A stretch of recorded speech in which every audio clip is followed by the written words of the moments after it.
But down from iAfrican here, you know, the beautiful thing about the deep learning in Indaba is the fact that we get to speak to African researchers, AI engineers, AI researchers from the continent, but all over the world. And it's important that we highlight some of these stories because a lot of you brothers and sisters are in university, you're looking to do your masters, your PhDs, and you're thinking to yourself, well, how do I navigate the terrain like Brother Benedict? How do I go to Europe? How do I go to America? How do I go to these like these Ivy League institutions to go sort of access mature data, tools, computation in order to create some of the ideas that I have in my head? And Brother Benedict is one of those people.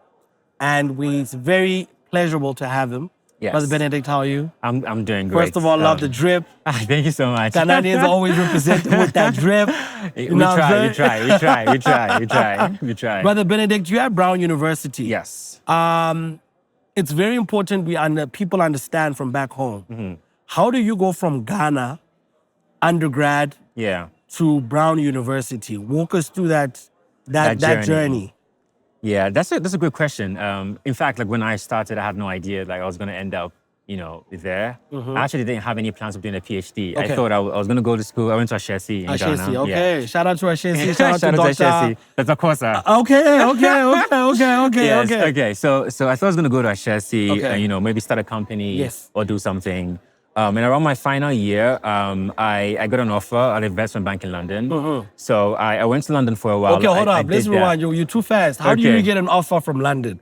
What did you do? Did you know them? Did you apply? Like, walk us through. Yeah, so mostly just applying. Okay, you applied. Yeah, just applying, just keeping an eye out for the things that are out there. And when you applied, you had your undergrad already? No, this was like, wow. So it's an internship. Okay, internship. It started as an internship. Got you. Yeah. So it's an internship that sort of transitions into a full-time role. Oh, okay, got you. Yeah, so I did that in my last year, just when I graduated. Okay. And it was fun and all, but like I wasn't really feeling the excitement about the work. Okay. And part of the reason was that right before that, I did my capstone project at Ashesi, where I actually got to work on research for like the very first time. Okay. And it went really well. We got to publish a paper actually with Dr. Kosa. Okay. So that kind of going from that high to investment banking, I was doing algorithmic trading. Okay. It was good, but like I still wanted to sort of do that research thing. So that brought me back to Ghana. But now, just before you go back to Ghana, I'm trying to understand because a lot of us, when we're in Africa and you're a student, places like London, that's the goal. Yeah. And you said something very important. You get there, you're disappointed. You're like, I missed the research. Yeah. What about that work? Did it not? I'm not too sure about this. Yeah. Because for a lot of brothers and sisters watching, they're like, how do you now go and come back? Yeah. Yeah. I think sometimes you just have to have like the courage, right, to like go for what you want. But banking is interesting, and algorithmic trading specifically is quite exciting. But the banking industry is very hard to change. It's hard to innovate because it's heavily regulated. It's very traditional, legacy industry. Exactly. And for a researcher who deals with like ideas at the frontier of what is humanly possible, that can get very frustrating, right? It's not about like, it's a great opportunity, and I have lots of friends that actually do it. And if you get an offer, go for it. But for me, I just was not satisfied with the challenge that I wanted intellectually. I just wasn't getting that there. And okay, now you're going back. You explained. Now you're back in Ghana. Now I'm back in Ghana. So I went back to Ashesi. Actually, I did. I TA'd at Ashesi for like 2 years. So in that period, I was essentially preparing for a PhD, like getting my mind into figuring out what it takes to get into a good program. Got you. So, and that was when like COVID actually hits. Wow. Right there and then. So I took the opportunity to just reach out to lots of people because at COVID time, everyone was at home. Everyone was on social media. So I could just broadly reach out to professors. Yes.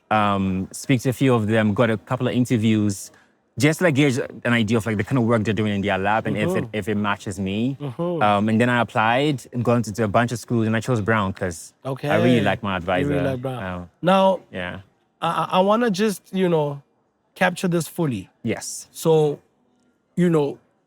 our brothers and sisters listening at home understand certain things. Yeah. You were more comfortable back home Mm-hmm. doing what you were doing than being in London. For a lot of our brothers and sisters, going to London, the US, that's Yeah. the goal. Yeah. What should we do back home here so our brothers and sisters do not have to go to the US and London? Yeah. So that sort of doesn't have to become the goal. Yeah. Whatever happens there, we can do it do here. here. What sort of systems or what sort of tools? What needs to happen back home? Yeah, I think the main thing is about opportunities, right? So Africans, especially young Africans, are very ambitious, right? Like, so at Brown, right, there are lots of like undergrads that I see as a PhD student, and some of them I mentor them.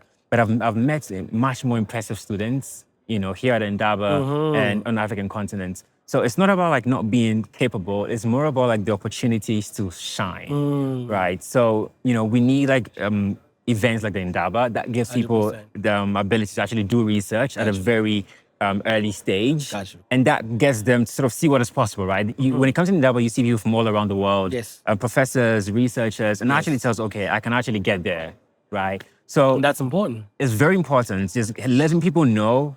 So this is like a fun fact. Can you believe I actually did not know that you can actually do a PhD right after undergrad? I thought you had to Really? do a master's. I didn't know that. Okay, I right? also didn't know that. See, so that's like basic. It's like basic information. Yeah. That if lots of people knew, they would actually just Okay, break it just down. apply. Like make it sound, because I also I'm also so shocked. let me tell you how I found out. So this Yeah. was like in my 4th year. I was wrapping up my capstone project, and I was speaking with Dr. Kosa. And then she mentioned, I should consider a PhD, and I was like, okay, that'll be cool. So I asked her, okay, should I do like a master's? And I was like, you don't need to do a master's. You can actually just get into a PhD program, right? If you qualify, or if they find you impressive enough. And that was like, that was when Light bulb moment. exactly, because Got you. it was never in my mind, not because I couldn't do it, just because I didn't know it was You possible. didn't know it was possible. Exactly. Got you. So creating opportunities where people get to know what is possible, where people that have been able to like succeed, Yes. can kind of show how they got here. Yes. And just giving people like something to look up to, right? Yes. It goes a long way. Got you. Brother Benedict, I'm standing in your way between now and lunch. Let's not forget we're at the Indaba, at the exhibition hall. We just had the workshops. We had a AI and climate. We had a huge one, which was AI and the health sector. We had AI and robotics. We had AI in business. So it's safe to say it's workshop day. Yes, workshop day today. Brother Benedict, your story is an important one. Yeah. This story was for all our graduates, university students. We needed to hear your story. Yeah. So because they see themselves in you. Yes. And it's important to sort of paint the picture. That road, that Yeah. journey. Yeah. How do you get from where they are to Yeah. where you are? Yeah. So follow him.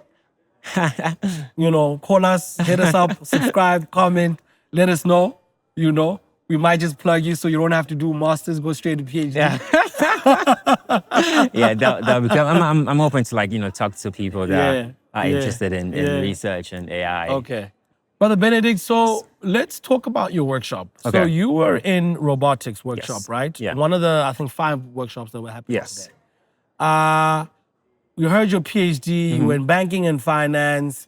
Where does robotics come into the picture now? Yeah, robotics was the first love, actually. Okay. So like growing up, I Hey, used we're to like. just getting, we're learning new things about you every day. Yeah. So it was robotics before the finance. Okay. The finance was just a side quest. Okay. But robotics was always something I was interested Got in. you. As a kid, playing around with electronics and building robots. Yes. And I got to do some of that robotics research before I finished like undergrad, and then went into like investment banking. Okay. But even in investment banking, it was tech, right? I was doing Yes. algorithmic trading. Got you. So there was still some sort of like tech, relation there. 100%. But yeah, I think things are actually not siloed. There are lots of like synergies Got you. in multiple fields. Got you. And you can actually apply lots of knowledge in investment bank, things like arbitrage and all of those kind of things. In robotics or in AI, having like a good breadth of experiences helps you come up with really great ideas, Yes. right? And that is what you need as like a scientist or a Yes. researcher. Yes. So yes, robotics was the first love. Yes. Finance was a side quest that gave me lots of good experience. Uh-huh. And then now we're back in AI and robotics. Okay. So I'm just gonna high level question. Yeah. What fascinates you about robotics now? You know, there's a lot going on. There's Yeah. humanoids, there's EVs, there's automation. Yeah. What in robotics, when you're looking at it, you're like, okay, there's something here. There's Yeah. something here. Yeah. Yeah, so I think for me, it's almost philosophical, but robotics is like the only field and like in AI. So by its nature, it's multidisciplinary, right? You Okay. kind of need to know different things to make it work. 100%. In fact, like, you know, the field of AI, one of like the key events that happened was something that happened in Stanford, I think the 80s or 90s, a robot called Shaky. So it was at that time that lots of algorithms like A-star that Google actually uses for maps was invented, right? So robotics, having to like build a physical agent that has to live in the world, act in the world, sort of brought up lots of these problems that we actually went to solve. So machine learning, or like the AI guys, computer vision guys, went to solve the different pieces, right? But robotics was that substrate that brings everything back together. And I'm, you know, right now in 2025, I'm super excited because we are kind of getting back to robotics, right? We are seeing that, okay, yes, we've done computer vision, we've done segmentation, we've done large language models, we have foundation models. How can we bring all of that back into that embodied, entity that can take actions in the world and affect the world, right? So, I'm very excited about robotics. I think the future is robotics. I'm personally trying to make sure that future includes Africans. Okay. Right, like trying to have like a say in the way the technology is built, and so that we're not like left behind, right? But it's an exciting time for robotics. I'm very interested in how we can go from narrow agents that can do very specific things to robots that are genuinely capable, right? And can do things that are, you can instruct it to like pick up this chair or do an interview, and it can do that with the same set of skills. Okay. Right? So that is where the field is going, and that is where I'm currently Okay. working towards. Okay, dream with me now. Yeah. You've got a meeting with the president of Ghana. Oh, okay. Let's bring it back home. Yes. What problems can we solve with robotics in Ghana? Yeah. If you were to pitch the president, like, Mr. President, this 1, 2, 3, walk us through it.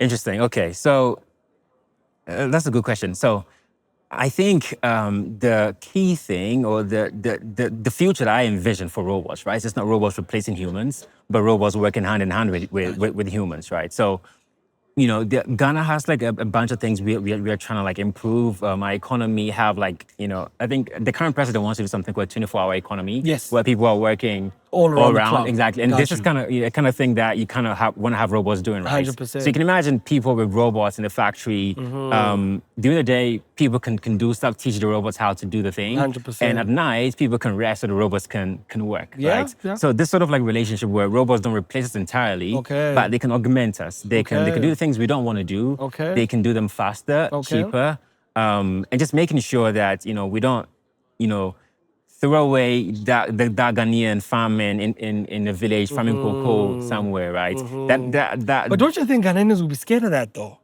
That looks like iRobot, and like yeah. So wouldn't people back home be scared a little bit? Like, hey man, that's a bit too Brown University. Bring it back home. so here's the thing, right? So there's something called the uncanny valley, right? Okay. When you build a robot and you try to make it look too human, then people start to get like people start to freak out, right? Okay. But the robot doesn't actually have to be a humanoid. It could be something that looks like a robot. Okay, so got you. In your mind, this is not like a living thing, right? Got you. It will take some time, but but with like the internet, with smartphones, Africa is very resilient. People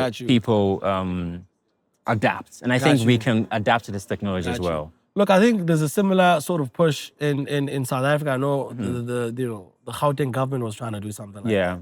And I see really robots being helpful in things like to enable that 24-hour economy. I think security. If we can use more robots to sort of get a handle on crime and security, I think that would be big. Yeah. And I think just to automate certain things like transportation system, where buses can get to where they need to go on time. Exactly. Just so human beings can flow. Yeah. Buses, security, safety.